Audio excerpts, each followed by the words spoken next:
What's good, boys and girls? We have Bellator tonight, but this video is going to focus on the Saturday night gambling.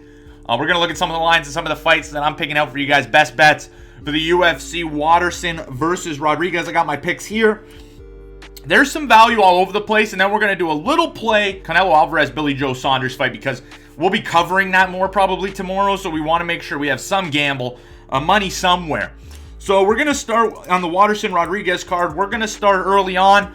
We're going to go with Marcos Rogerio de Lima. I think that a lot of handicappers are loving this line. They don't love Maurice Green. He comes in minus 190, so it's not going to be enough for me to put a single bet on this guy. But I do like de Lima to win this fight, and even if the fight, even when you look at it, if the fight, he's a big favorite, I think that the line is not wide enough. I think de Lima should be even bigger of a favorite, so this is going to fit perfectly in a parlay. So you got to find one more athlete where the line kind of maybe just not wide enough, where you really think a guy is going to win and you just don't think it's quite reflective of how the fight's going to go. And for that fight, it's Gregor Gillespie versus Carlos Ferreira. You're getting Gillespie at the best value you can get for Gregor Gillespie, coming off or losing to Kevin Lee, and after this huge layoff where he's been battling different injuries here and there.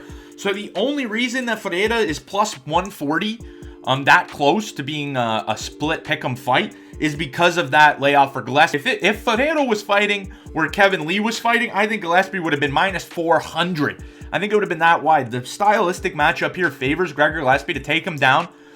You could argue maybe Ferreira has the Brazilian Jiu-Jitsu to submit him, but I don't think he has it off his back enough to where he's going to be able to submit Gregor.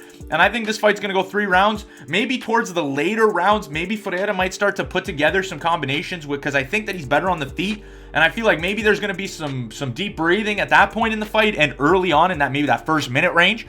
But I think that this fight's going to be not that entertaining, but dominant for Gregor Gillespie. So we're going to parlay the minus 190 de Lima and Gregor Gillespie minus 160, which is going to pull out a little bit of plus money for you guys. I like that parlay. I'm pretty confident that that's going to hit. Then you move to the welterweight bout. I like the welterweight bout. Neil Magny versus Jeff Neal. Everybody disrespects Neil Magny. It's always how it's going to be. And again, coming off a huge loss to Michael Chiesa, who's just at this welterweight weight class in the grappling department, he's top quality. But I think that Neil Magny has a significant grappling advantage to his opponent, Jeff Neal. And when you consider how big he is, the reach advantage he's going to have, 5 inches with a 5-inch height advantage, I think Magny's really going to grapple in the contest, clinch up, takedowns. And we're in 3 rounds. He just needs to keep Jeff Neal. He needs to tire Jeff Neal out in that first round, not get caught, and then win a unanimous decision. I think Neil Magny has all the makings to do that. So I'm going to take Neil Magny plus 165 straight up. And then that Marina Rodriguez versus Michelle Waterson. I like taking the main events. We're going to go Rodriguez. Waterson going up to 125. She's really small for the division.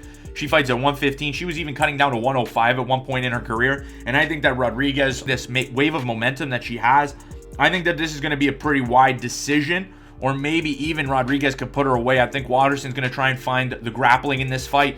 But I think Rodriguez is just too strong, too hungry. And I think that she's going to pull out a unanimous decision, in my opinion. Let me know what you guys think about those picks in the comments section below. But those are my handicap picks. We're bringing back the betting series, so we're going to have to do a running total for the wallet. But we'll bring all that back in future episodes. For today, run a list of the bets we're taking on screen now. And then let's move quickly to Canelo Alvarez, Joe Saunders. Now, Canelo minus 800. He's going to win this fight, in my opinion. And if you could get plus money for a decision on Canelo, I saw plus 150 for Canelo by decision. I'm running that line.